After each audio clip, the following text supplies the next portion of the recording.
दोस्तों, हाल ही में US house speaker Nancy Pelosi, जो कि अमेरिका में तीसरे नंबर की पावर रखते हैं, उन्होंने ताइवान दौरा किया। उनके ताइवान आने पर चाइना इतना भड़क गया कि उसने ताइवान समेत अमेरिका को धमकी दे दी कि यह आँख से खेलने के बराबर है। आइए दोस्तों, जानते हैं ताइवान के बारे में और क्यों चाइना ताइवान पर कब्जा करना चाहता है। दोस्तों, वैसे तो पूरी दुनिया चीन की विस्तारवादी नीति से परेशान है, चाहे वो पूर्वी लद्दाख हो, अरुणाचल प्रदेश हो, सिक्किम हो, नेपाल हो, भूटान हो या फिर इंडियन ओशियन या साउथ चाइना सी। चाहे उसकी डेप ट्रैप पॉलिसी हो, जिसके जाल में उसने श्रीलंका, पाकिस्तान, मालदीव जैसे भारत के पड़ोसियों को फंसा रखा है। लेकिन दोस्तों, आज की इस वीडियो में हम स्पेसिफिकली ताइवान की ही बात, ताइवान जिसको ऑफिशियली रिपब्लिक ऑफ चाइना कहा जाता है और मेनलैंड चाइना को पीपल्स रिपब्लिक ऑफ चाइना कहा जाता है। ताइवान की कैपिटल ताइपे सिटी में है। यह एक आइलैंड नेशन है। इस देश की जनसंख्या 2 करोड़ 36 लाख है। इसका एरिया लगभग केरला जितना ही है। ये मेनलैंड चाइना से 160 किलोमीटर दूर है। लिटरेसी रेट 99% है इस देश का। इस देश की इकोनॉमी $600 बिलियन की है, जो कि 3 गुनी है पाकिस्तान से। यहाँ सिर्फ 1.5% लोग बिलो पॉवर्टी लाइन है। रिलीजन की बात करें तो मेजॉरिटी ताइवानीज लोग 35% बुद्धिज़्म को फॉलो कर। ताइवान की GDP per capita, human development index, happiness index, education, health care, press freedom, economic position सब कुछ चाइना से बहुत बेटर है। यह दुनिया की सेमीकंडक्टर चिप फैक्ट्री भी है।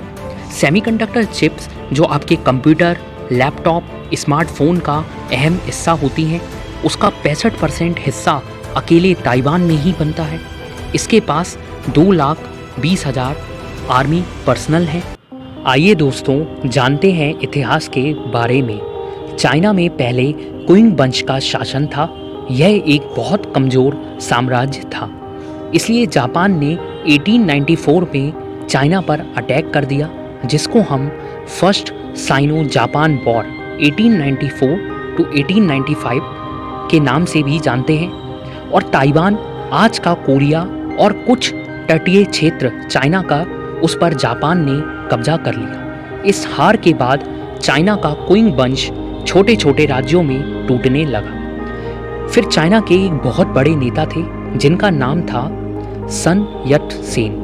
उन्होंने 1912 में एक पार्टी का गठन करा जिसका नाम था काओमिंटेंग पार्टी। इनका उद्देश्य फिर से टूटे हुए चाइना को एक करना था। लेकिन 1925 में इनकी मृत्यु हो गई। उनकी मृत्यु के बाद काओमिंटांग पार्टी 2 हिस्सों में टूट गई।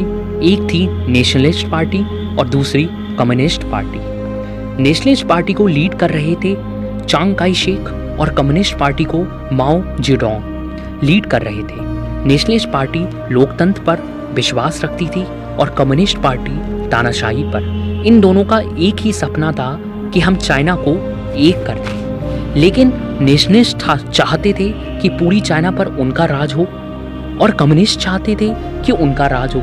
इस वजह से वहाँ सिविल वॉर शुरू हो गई। ये 23 साल तक चला, 1927 से 1950 तक। फिर 1937 से 1945 तक दूसरा साइनो जापान वॉर हुआ, जिसमें जापान ने फिर से चाइना पर अटैक कर दिया। फिर दोनों पार्टी एक होकर जापान से लड़ने लगी।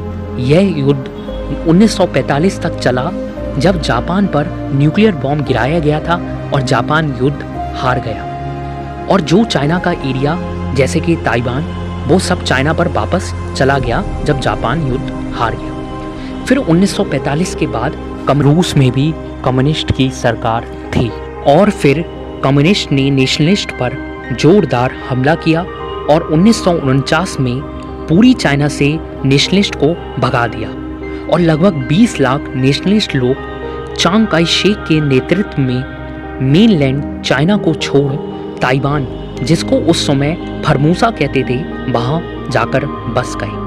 1949 में ताइवान ने कहा कि हम ओरिजिनल चाइना हैं और यूनाइटेड नेशन ने भी 1971 तक ताइवान को ही ऑफिशियली मान्यता दी थी चाइना के रूप में।